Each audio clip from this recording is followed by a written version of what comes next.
So the preposition which the acronym which can help us to memorize these prepositions is SNAMBAG GB. SNAMBAG. S stands for Zaid, Mm-hmm. Nak, Aus.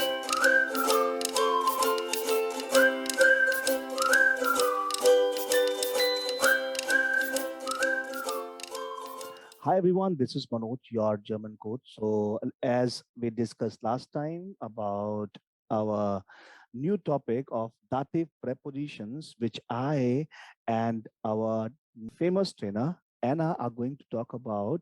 Hi Anna, welcome first of all to the channel. Thank you. Okay, so we are going to talk about our dative prepositions, which was the topic which we were supposed to discuss in today's session. So, what dative prepositions are? How can you memorize these prepositions through acronym, or are is there any set of word which can help me to memorize these prepositions? That's what we are going to talk about. So, Anna, if I ask you how a participant can remember these prepositions. Yes. Okay. So last time we talked about accusative prepositions. And of course, the first important thing is to know that there are like the prepositions who are making the sentence into a dative or an accusative object. Mhm. So this is the first realization. So before we learned that the verbs are also a big part of changing the object, right? Ich helfe ihm and so on. But the prepositions also have this really important role.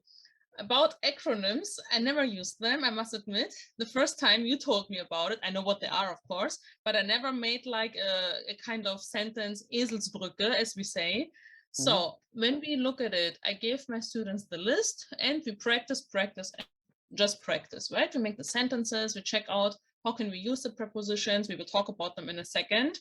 But if you have an acronym or a little help, you can teach me again. I would really So like to hear it you because I can don't have like a line. you can see at the screen what is that. Mhm. It's And I don't see your whole screen because my camera is blocking it a little bit okay. much. So the preposition which the acronym which can help us to memorize these prepositions is SNAMBAG GB. SNAMBAG. S stands for Zaid, Mhm. Nach, Aus, Mit, Bei, Außer, Gegenüber, Zu, and Von. These Mm. are the 9 prepositions which we can simply keep in mind through this particular acronym. So we have 9 prepositions in dative. These are the prepositions aus, bei, mit, nach, seit, zu, außer, Mhm. gegenüber, von, right? So we have different usages of Yeah. these prepositions. Like for example, few prepositions are very close, and I keep on getting these questions or doubts. How can I differentiate between by and mit, von, and we have very close aus, su, and nak? How to differentiate these one? So we'll start with the first preposition, which is aus, and second we have von. How can Yes. we differentiate? So if student ask me how to make a difference, I can say those examples you gave me, they are easy to say easy to make a difference because we just have to check out the function. So we're starting with aus, right? We have two things we can keep in mind for the function. We have first the location, aus. Er kommt aus Berlin. Yeah, he's Mhm. from a place. We have this aus, the Correct. location. And the second function is material. For example, das Buch ist aus Papier. The book Mhm. is made from paper, you Okay. know? And the second you remember those functions, it will help you, of course, to see the difference with the other functions as well. So that So this means is if something is related to a person, we use von in context to from. And if something Mhm. is not related to person, location, or material, we use aus. Okay. Right. Der Tisch ist aus Holz. Is that correct? Mm. Yes, that's Yeah. perfect. Okay. Okay. And these are brief is von Stefan. Von Stefan, right. So if you want to compare it with von, because you just mentioned it, when we use von, we can remember as a function also Täter. Täter is something or somebody that does Somebody. something. It Yeah. sounds a little criminal, der Täter. Normally it's for criminals, but it's like the actor, the person acting in the sentence, right? And when you say der Brief ist von mir, the von mir is really clear that someone did something. As a result, you have this letter now, you know? Yeah. So Yeah. it's really connected with the person doing something. Okay. So in that context, if we say he is coming from Berlin, and Mm-hmm. this letter is coming from Stefan. Mm-hmm. So there, this from in this first context, because Stefan has done it, Stefan has written it. So there, these are brief is von Stefan. Mm-hmm. Right. And in the first sentence, we do not have any theta. So he Right, is right. er kommt Because aus Berlin. yes, you have this kind of how do you say, the kind of local aspect onto it, right? Aus a place, yeah, but Mhm. von a person, yeah. Okay. This Okay. is how you can learn it for A1. Later it gets more complicated. There are other combinations to keep in mind. But for now, this is the most important part to make the separation between them. Mhm. And how do we differentiate between these two prepositions by and mit? So by, so far my understanding says by is something when somebody is dependent on something, and mit shows the Mhm. independency. So for example, I go to Germany and I am staying at my friend's place. I should say, ich wohne bei meinem Freund. Is that, Genau. is the So understanding that's correct? correct. Yes, that's of course, you know everything about it anyway. So everything you say is right, actually. So yes. So if you look to the function again, you said mit was no, bei was the first one, right? Ich wohne bei meinen Eltern. You can Yeah. again see the function is a location again. Yeah, ich wohne bei. If you say mit, you wanted to compare bei and mit, right?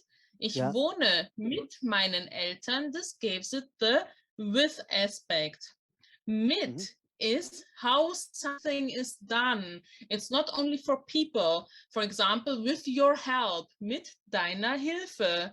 So the Mm-hmm. first one is again location at someone's place, but the Okay. other one is with. So with your help, with any luck, with my parents, you know, it's a kind of different meaning. It's how something is done, right? Mm-hmm. Do you, And do you agree? somebody asked me a question few days back. Ich habe Deutsch bei dir gelernt oder von dir gelernt?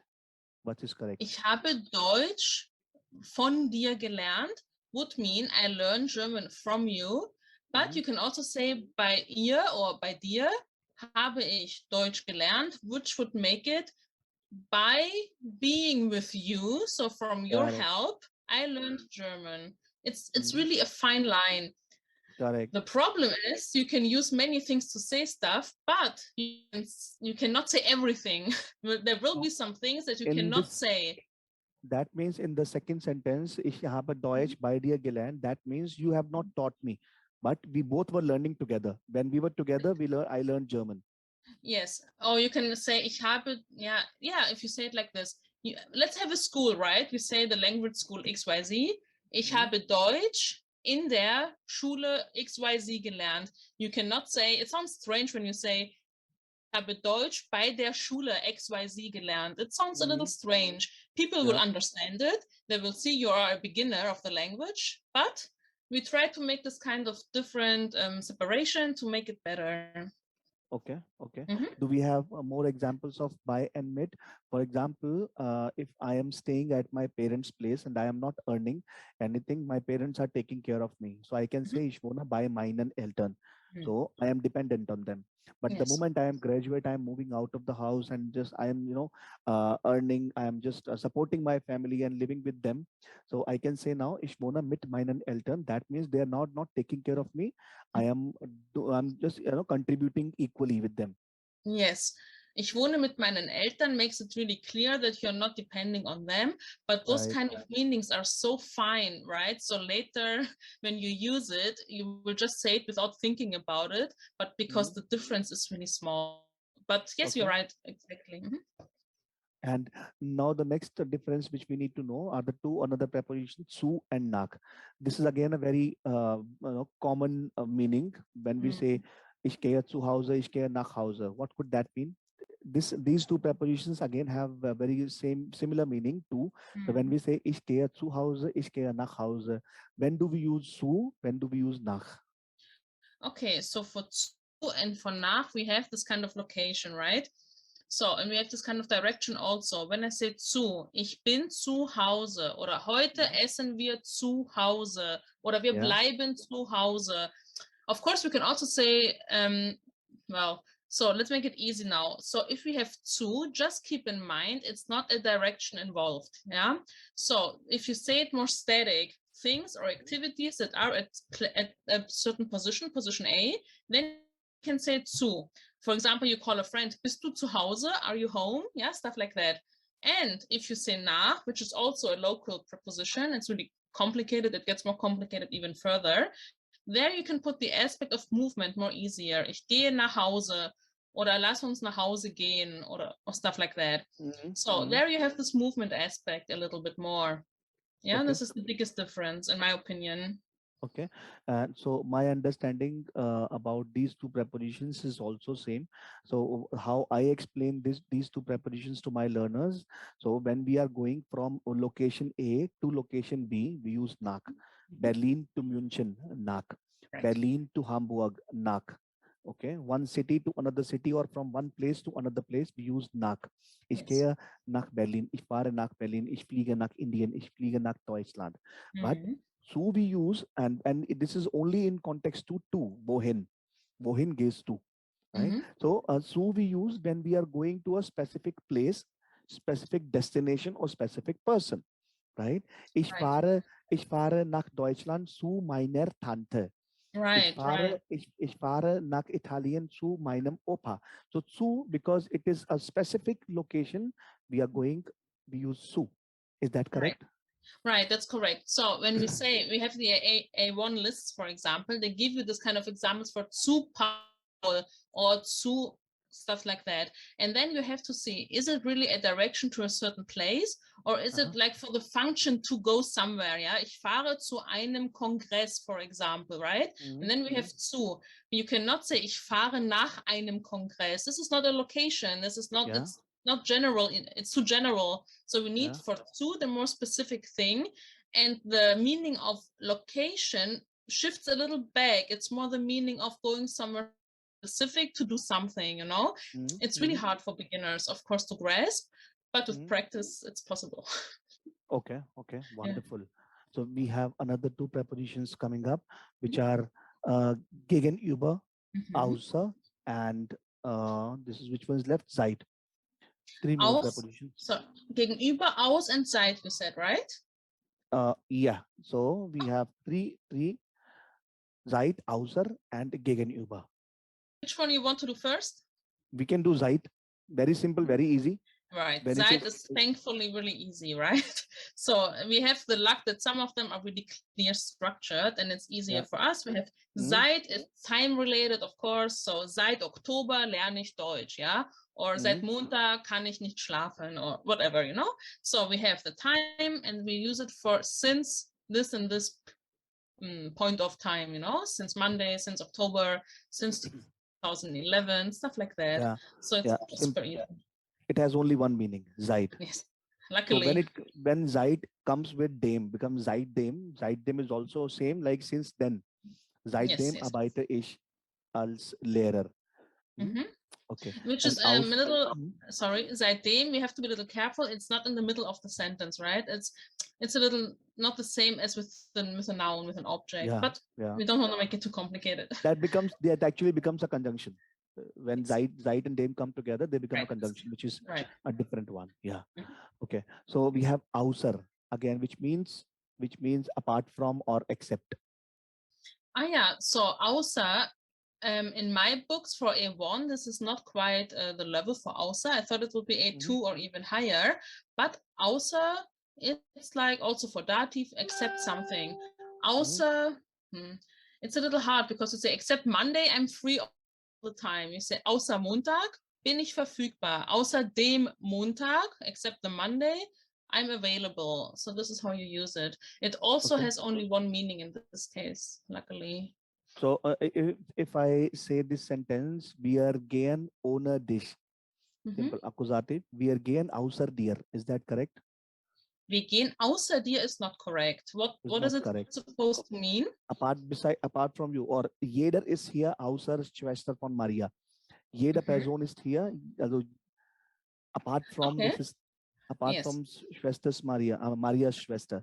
So if you want to say it like this, we have to keep in mind, alle gehen zur Party außer Maria. Everyone Mm, goes to the correct. party except Maria. Or if you want to Except say it with a you to make it more clear about the grammar, alle mm, gehen zur Party außer du. If you address it to außer someone, außer du. du. If you are Maria, sorry, but if you are Maria, alle gehen zur Party außer du. Okay. Mhm. Wonderful. Or I talk Wonderful. about her on the party, she didn't come, right? And I'm gossiping about her, for example. Alle sind gekommen, außer ihr. Außer ihr, yeah, Außer yeah. ihr, right? Except Mm, her. This is how correct. we use it. And when it is about Gegenüber is very similar, has very similar usage like entlang in accusative. Is that correct? Yes, almost. And the one Er is like wohnt, side er by. wohnt der Straße gegenüber. Genau. And gegenüber is also for location. We want to check out the functions to make it easier for us to understand. It's again a location thing, describing a location, a position. And it's the only one of this list, I have at least, that is after the topic. So, for example, dem Hotel gegenüber. So it's possible to also say it like that. So you can say, der Park ist gegenüber des Hotels, something else. Mm, But if you say it in dative, it becomes dem genitive, yeah. Hotel gegenüber. It becomes at the end. So it's one of those. If that Gegenüber comes before the noun, so Gegenüber des Hotels, it will be That's genitive. right. Yes, Okay. yes. And entlang also. So entlang, when it is coming before the noun, it plays the role of dative. Let me make an example. For example, the same things we try to use. Der Park verläuft entlang des Hotels. Correct. So Right. entlang dem Hotel can also be correct one. Entlang dem Hotel. It sounds Yeah. a little, yeah, it sounds okay. Entlang So dem it's Hotel. basically can be used in both ways. So entlang dem Mm. Hotel, entlang des Hotels. I So we think this have is a both good, ways. yes, this is a good topic for next time, the Wechselpräposition, who can mean both, Yes, right? we can make both. Correct, correct. That's all. So just a quick revision, Anna. We have 9 prepositions in dative. We have nine prepositions. Mhm. Aus, so seit, nach, aus, mit, bei, außer, gegenüber, zu, and von. So we have discussed the multiple usages of each preposition. When it comes to mit and bei, we know how to Yes. use mit, how to use bei, Mhm. and we know how to use zu and nach. And we also discussed about what was that one? Zu and von, su Mhm. and nach, and bei, mit, everything. So Right. 9 prepositions. Do we have more prepositions in dative? Aus, bei, mit, seit, nach, von, zu, and gegenüber, I would say. These are the 9 For only. higher levels, we have also others, but I think for now, and this is more than enough for the students, right? For A1 and A2 learners, these are the 9 prepositions we have. Yes. So we can practice a Wonderful. little bit on my channel. If you guys want, we can go to Mano and to my channel, from Manoj to my channel. We will practice and repeat, of course, some stuff because I know it's a lot, right? It's really something that beginners don't like doing in the beginning, but you will see it's easier than you think. So everyone, let's go to Anna's channel and practice the dative All right. prepositions. See you there. Thank you.